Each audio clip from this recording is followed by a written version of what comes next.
PM Modi ने कोलकाता में भव्य road show किया। फूलों की बरसात से प्रधानमंत्री का स्वागत हुआ। सड़क पर मोदी मोदी के नारे लगे। आपको बता दें कि कोलकाता में 17 विधानसभा सीटें हैं। पिछले चुनाव में टीएमसी ने इन सभी सीट्स पर कब्जा किया था, क्योंकि यहां पर मुस्लिम आबादी ज्यादा है। ऐसे में बीजेपी की नजर हिंदू वोट बैंक पर है। बीजेपी हिंदुओं को साधने के लिए पुरजोर कोशिश कर रही है। हुगली के आरामबाग में पीएम मोदी ने टीएमसी को निशाना बनाते हुए कहा कि पहले चरण के वोट परसेंटेज से दीदी बौखला गई हैं। उनके 15 साल के अराजक शासन का अंत नजदीक है। जनता ने मां दुर्गा का रूप धारण कर लिया है और वो टीएमसी के राक्षसों का अंत करके ही दम लेगी। प्रधानमंत्री ने कहा कि बंगाल में बदलाव की बयार है। सिंगूर से लेकर कोलकाता तक ममता के खिलाफ आक्रोश है। नरेंद्र मोदी सेकंड फेज को फतह करने के मिशन पर हैं। प्रधानमंत्री ने कोलकाता के सबसे पुराने काली मंदिर में मत्था टेका।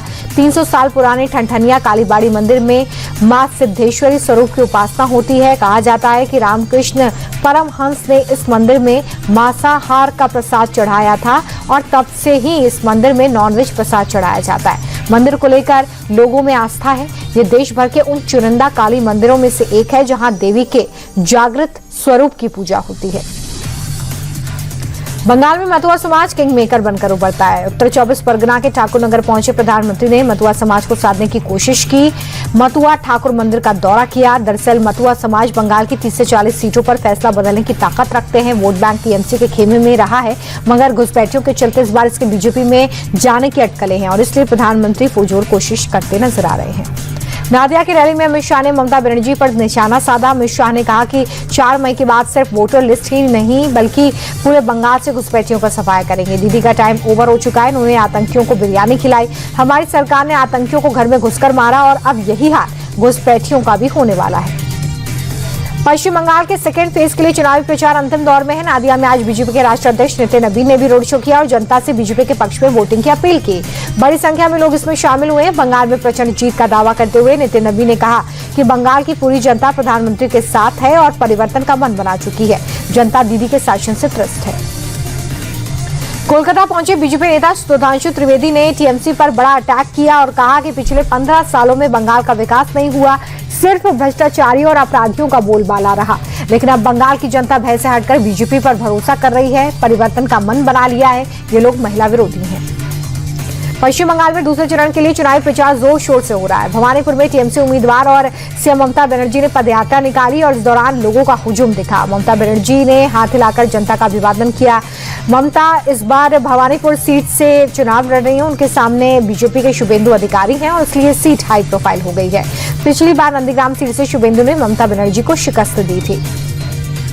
पश्चिम बंगाल के रण में अरविंद केजरीवाल की भी एंट्री हो गई है। केजरीवाल ने तेजस्वी यादव के साथ कोलकाता में टीएमसी के समर्थन में रैली की। इस दौरान अरविंद केजरीवाल ने कहा कि बंगाल के लोगों के लिए दीदी ने बहुत काम किया। अगर गलती से बीजेपी सरकार आ गई तो सारे काम बंद हो जाएंगे। बीजेपी का काम सिर्फ झूठ बोलना है। गंदी राजनीति का जवाब बंगाल की जनता देगी। बंगाल में दूसरे फेज की वोटिंग से पहले साउथ 24 परगना के भांगड़ में बम मिलने से हड़कंप मच गया है। टीएमसी कार्यकर्ता के घर पर 200 देसी बम मिले। आईएसएफ ने दावा किया है कि पंचायत सदस्य के निर्देश पर ये बम जमा किए गए थे, जिसकी जांच की मांग की जा रही है। टीएमसी नेता का कहना है कि आईएसएफ खुद बम रखकर फंसा रही है। बंगाल में मिठाइयों की दुकानों को भी राजनीति का चस्का लग गया है। वर्ल्ड फेमस मिठाई संदेश, जिस पर अब अलग अलग सियासी दलों के सिंबल की कारीगरी देखने के लिए मिल रही है। लोगों को वोटिंग के लिए इंस्पायर करने के मकसद से अलग अलग वैरायटी की मिठाई दुकान में लगाई गई है। किसी पर लेफ्ट का डिजाइन है तो किसी पर टीएमसी का सिंबल है। कुछ मिठाइयों को कमल का शेप दिया गया है। अलग अलग सियासी दलों को पसंद करने वाले लोग अपनी फेवरेट मिठाई की जमकर खरीदारी भी कर रहे हैं। मन की बात के 133वें एपिसोड में प्रधानमंत्री ने दुनिया में चल रहे तनाव का जिक्र करते हुए कहा कि दुनिया में तनाव का माहौल है। संघर्ष के बीच बुद्ध के शांति के विचार आज भी काफी अहम है। प्रधानमंत्री ने सिविल न्यूक्लियर प्रोग्राम के आगे बढ़ाने का ऐलान किया। जनगणना का जिक्र करते हुए इसे दुनिया का सबसे बड़ा अभियान बताया और कहा कि जनगणना में आपकी भागीदारी भी आसान बनाई गई है। डिजिटल माध्यम से आप खुद भी अपनी जानकारी को दर्ज कर सकते हैं। पंजाब के मुख्यमंत्री भगवंत मान ने हरभजन सिंह से Y+ की सुरक्षा वापस ले ली है। अब इस पर केंद्र ने हस्तक्षेप किया है। हरभजन सिंह की सुरक्षा के लिए 22 गार्ड्स तैनात रहेंगे। इसमें 4 से 6% सीआरपीएफ कमांडोज और हरभजन सिंह समेत पार्टी के जो 7 सांसद थे उन्होंने पार्टी को छोड़ दिया है, जिसको आम आदमी पार्टी गद्दार बता रही है। इसे लेकर जबरदस्त प्रदर्शन भी देखने के लिए मिल रहा है। इसी बीच केंद्र सरकार ने हरभजन सिंह समेत 7 सांसदों की सुरक्षा में इजाफा कर दिया है।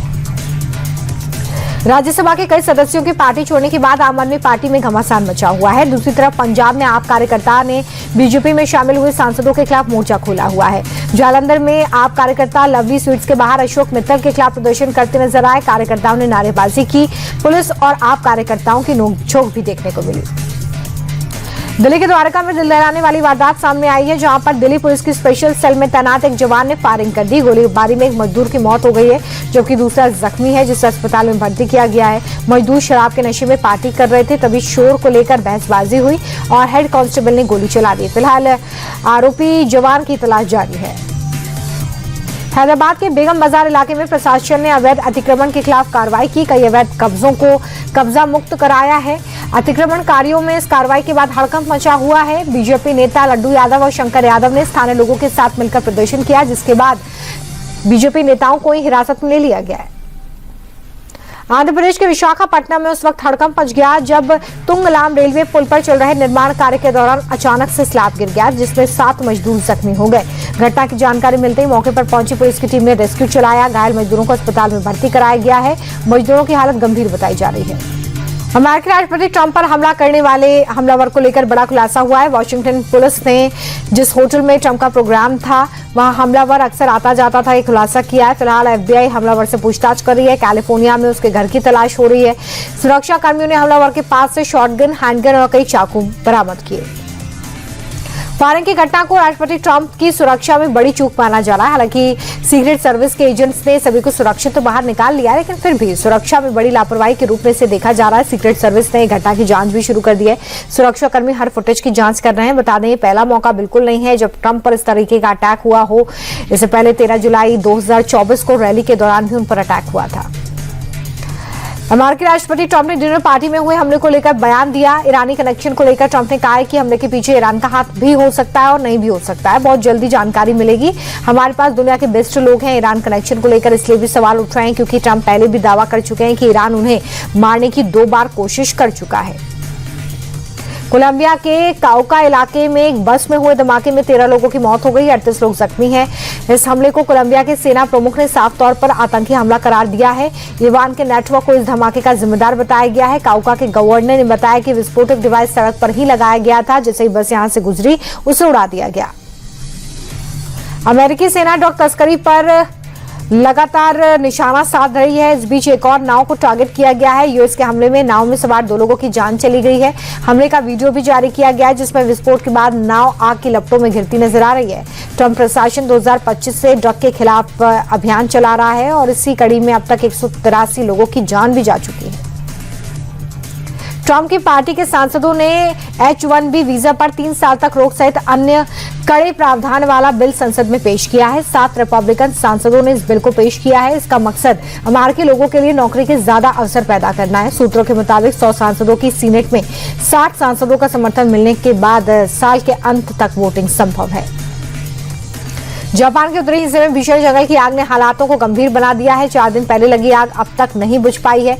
फिलहाल आग बुझाने के लिए 1000 से ज्यादा फायर फाइटर्स लगे हुए हैं। उनका कहना है कि पहाड़ी इलाका, सूखे मौसम और तेज हवाओं के चलते आग पर काबू पाने में दिक्कत हो रही है। करीब 3000 से ज्यादा लोगों को सुरक्षित स्थानों पर पहुंचाया गया है। टॉप 10 कंपनियों में से 7 की वैल्यू 2.05 लाख करोड़ रुपए घट गई है। टीसीएस की वैल्यू सबसे ज्यादा घटी है। टीसीएस का मार्केट कैप 66,699 करोड़ रुपए घटकर 8.67 लाख करोड़ रुपए आ गया है। रिलायंस इंडस्ट्री की मार्केट वैल्यू भी 50,670 करोड़ रुपए घटकर 17.96 लाख करोड़ पर आ गई है। तो वहीं Hindustan Unilever, state bank of India, Bajaj finance की वैल्यू भी बढ़ी है।